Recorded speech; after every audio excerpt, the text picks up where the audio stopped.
Bonaparte's Diary by Regina Garza. Beginnings in Corsica, 1769. Today, I reflect on my birth in Ajaccio, Corsica. The island is a beautiful but turbulent place. Newly French, and my family, though of noble lineage, is not wealthy. My father, Carlo, works tirelessly to make a name for us. I feel ambition growing inside me, even as a boy. France feels distant, yet I know my destiny lies there. Education in France, 1779 to 1785. At Brienne, and later the École Militaire in Paris, I am different, an outsider. Yet, I excel in mathematics and military science. I study the campaigns of Caesar and Alexander, while others waste time in play. I devour books and sharpen my mind. I am determined to rise. The Revolution and First Taste of Power, 1793. The Revolution changes everything. In Toulon, I prove myself with artillery tactics that surprise the enemy and win the city for the Republic. At just 24, I become a brigadier general.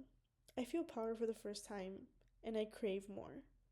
France is chaotic, but I thrive in chaos. Italian campaign, 1796 to 1797. Given command of the army of Italy, I lead raged soldiers to glorious victories. Lodi, Arcole, Rivoli. I outmaneuver Austrians with speed and cunning. The men love me. I am their little corporal, but also their general, their symbol of triumph. I sign treaties, reshape nations, and I taste what it means to be a maker of history. Egyptian Adventure, 1798 to 1799. In Egypt, I seek to emulate Alexander, to bring glory and science to the east. We win at the pyramids, but the British destroyer flee at Abu Qir. Still, I leave my mark, founding the Institute of Egypt. Yet, Egypt is not France, and the call of Paris grows stronger. Coup of 18 Brumaire, 1799. France is weak, divided. The directory stumbles. I return and seize the moment. With Sayes, I stage the coup. The people support me. I become first consul.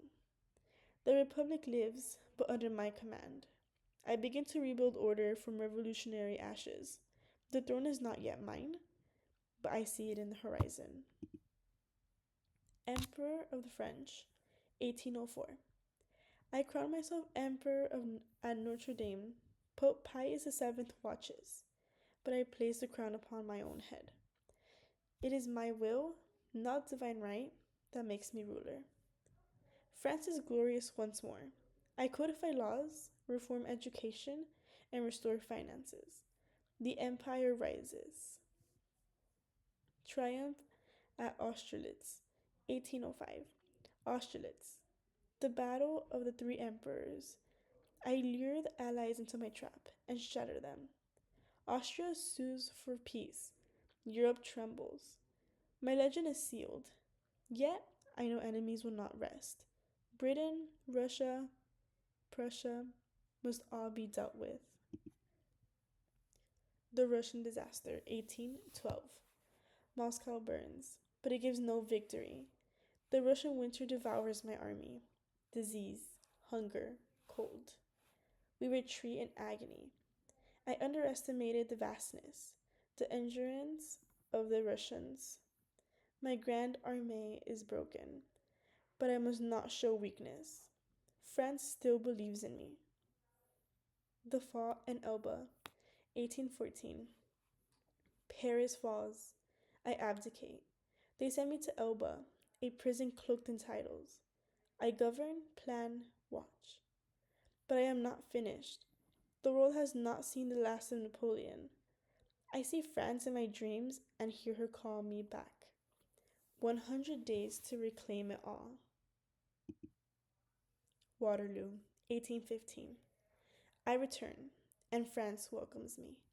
For a moment, I am emperor again, but fate turns against me at Waterloo. Wellington holds the line. The Prussians arrive. My tactics fail. I feel the weight of destiny collapse. I abdicate once more. This time, there is no return. St. Helena and Reflection, 1821. Exile at St. Helena is cruel. The island is lonely, the winds unkind. Yet I write, dictate, remember. They cannot silence my legacy. I was born in chaos, rose by will, and fell by hubris. But they will speak of Napoleon long after I am dust. History will judge me, not kindly or cruelly, but truly. Legacy and immortality. Even here, cut off from the world, I feel the echoes of my actions. Europe has changed. The old monarchies tremble still, for the spirit of revolution I once carried has not died. I forged nations, shattered dynasties, and elevated merit above birth. Though my empire crumbled, my ideas endure. I am no longer just a man, I am a symbol. The final entry. My body weakens, but my thoughts remain sharp. As I pen these final words, I see the faces of my soldiers, hear the roar of cannon, smell the smoke of battlefields. I regret little. Regret is for those who lacked the courage to act. I was not perfect, but I lived with purpose. Let them remember Napoleon not for his defeats, but for his dream and for daring to chase them. The end.